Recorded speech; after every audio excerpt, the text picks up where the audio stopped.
महाभारत जानते हैं एक समंदर की तरह है और उस समंदर में ना कुछ कहानियां ऐसी हैं जो वक्त के साथ और भी ज्यादा गहरी होती जाती हैं। आज हम एक ऐसी ही कहानी में उतरने वाले हैं। एक कहानी अदम्य साहस की, अटूट भक्ति की और एक ऐसे बलिदान की जिसने इतिहास पर अपनी एक ऐसी छाप छोड़ी जो कभी मिट नहीं सकती। सोचिए जरा, अपने सबसे बड़े सपने को हासिल करने के लिए कोई कोई इंसान किस हद तक जा सकता है? क्या वो उस चीज को भी कुर्बान कर सकता है जो उसे उसे महान बनाती है? यही वो सवाल है जो आज भी, सदियों बाद भी एकलव्य की अमर कहानी में गूंजता है। तो चलिए इस कहानी के सफर पर चलते हैं। और इसकी शुरुआत होती है एक सपने से, एक अटूट सपने से। कहानी का हीरो है एकलव्य, एक निषाद राजकुमार जिसकी आंखों में एक बहुत ही असाधारण सपना पल रहा था। बस एक ही धुन थी, एक ही जुनून कि दुनिया का सबसे बड़ा, सबसे बेहतरीन धनुर्धर बनना है।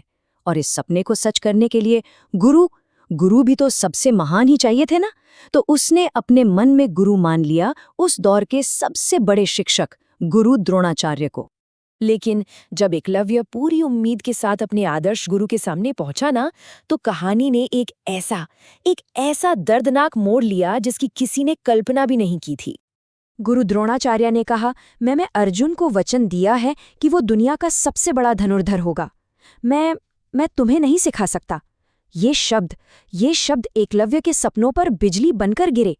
गुरु ने सिर्फ उसकी जनजाति का हवाला देकर उसे मना ही नहीं किया, बल्कि अर्जुन को दिए अपने वचन को एक ढाल की तरह सामने रख दिया। सोचिए, एकलव्य के लिए ये सिर्फ एक ना नहीं थी, ये तो उसके पूरे वजूद पर एक सवालिया निशान था। तो ये सिर्फ दो लोगों के बीच की बात नहीं थी, ये असल में दो सोच की, दो विचारधाराओं की टक्कर थी। देखिए, एक तरफ थे गुरु द्रोणाचार्य जो समाज के नियमों और अपने वचन की जंजीरों में बंधे हुए थे, और दूसरी तरफ था एकलव्य जिसके अंदर लगन की आग ऐसी थी ना कि वो किसी भी बाधा को जलाकर राख कर सकती थी। लेकिन क्या इस इनकार से कहानी खत्म हो गई? नहीं, बिल्कुल नहीं, बल्कि असल कहानी तो एकलव्य की सच्ची साधना तो यहीं से शुरू हुई। हाँ, गुरु के शब्दों ने उसका दिल जरूर तोड़ा, पर उसकी हिम्मत को, उसकी आत्मा को नहीं तोड़ पाए। आंखों में आंसू थे, पर इरादे चट्टान की तरह मजबूत थे। वो जंगल लौट आया, लेकिन एक नए इरादे के साथ कि ठीक है, अगर गुरु मुझे अपना शिष्य नहीं बनाएंगे तो मैं गुरु को ही अपने मन में बसा लूंगा। और उसने जो रास्ता चुना वो कमाल का था। उसने मिट्टी से अपने गुरु द्रोणाचार्य की एक मूर्ति बनाई और बस उसी मूर्ति को अपना जीता जागता गुरु मान लिया। और उसी के सामने शुरू हो गया दिन रात का अभ्यास। उसकी अटूट श्रद्धा और अनुशासन का ये सबसे बड़ा सबूत था। और फिर साल गुजरते गए, एकलव्य की ये साधना, ये तपस्या रंग लाई, और अब वक्त आ गया था कि दुनिया उसकी जबरदस्त कला को देखे। हुआ यूं कि एक दिन पांडव उसी जंगल में शिकार के लिए आए हुए थे और उनका एक कुत्ता भौंक भौंक कर एकलव्य के ध्यान में खलल डाल रहा था। बस फिर एकलव्य ने जो किया ना, वो हमेशा के लिए इतिहास में दर्ज हो गया। पलक झपकते ही हवा में कई तीर सनसनाए और कुत्ते का भौंकना एकदम बंद। जब पांडवों ने जाके देखा तो उनकी आंखें खुली की खुली रह गई। कुत्ते का पूरा मुंह तीरों से भरा हुआ था, लेकिन कमाल ये था कि उसे एक खरोंच तक नहीं आई थी। ये कोई आम धनुर्विद्या नहीं थी, ये तो जादू था, एक ऐसा हुनर जो नामुमकिन सा लगे। ये नजारा देखकर अर्जुन का सारा घमंड, सारा अभिमान टूटकर बिखर गया। वो जो खुद को दुनिया का सबसे बड़ा धनुर्धर समझता था, आज एक अनजान धनुर्धर के सामने छोटा महसूस कर रहा था। वो भागा भागा अपने गुरु के पास गया और बोला, गुरुदेव, आपने तो वादा किया था कि मैं ही सर्वश्रेष्ठ बनूंगा, फिर ये कौन है जो मुझसे भी बेहतर है? द्रोणाचार्य के माथे पर चिंता की लकीरें उभर आईं। उनका वचन आज दांव पर लग गया था। और फिर कहानी उस मोड़ पर आ पहुंची जो आज भी सुनने वालों के दिलों को दहला देता है। द्रोणाचार्य चल पड़े अपने उस अनदेखे शिष्य से मिलने, उसका सामना करने। जैसी ही एकलव्य ने अपने गुरु को साक्षात अपने सामने देखा, अरे उसकी तो खुशी का कोई ठिकाना ही नहीं रहा। वो फौरन उनके पैरों में गिर पड़ा। लेकिन द्रोणाचार्य के मन में कुछ और ही चल रहा था।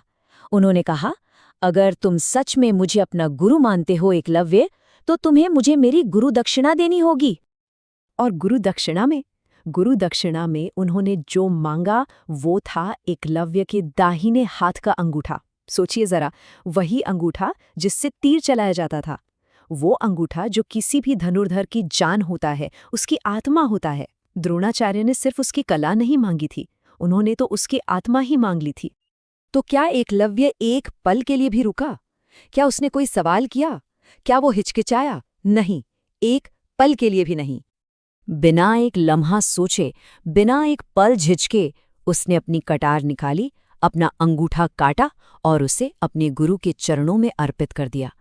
वो खून से सना हुआ अंगूठा, वो सिर्फ एक अंगूठा नहीं था, वो उसकी भक्ति का, उसकी श्रद्धा का सबसे बड़ा सबूत था। एक ऐसा बलिदान जो इतिहास में हमेशा हमेशा के लिए अमर हो गया। एकलव्य ने अपना अंगूठा तो खो दिया, लेकिन उसने इतिहास में अपना नाम हमेशा के लिए दर्ज करा लिया। और उसकी ये कहानी अपने पीछे कुछ बहुत गहरे, बहुत ज़रूरी सवाल छोड़ जाती है। देखिए, एक तरफ तो ये कहानी गुरु भक्ति की एक बेमिसाल कहानी है ना?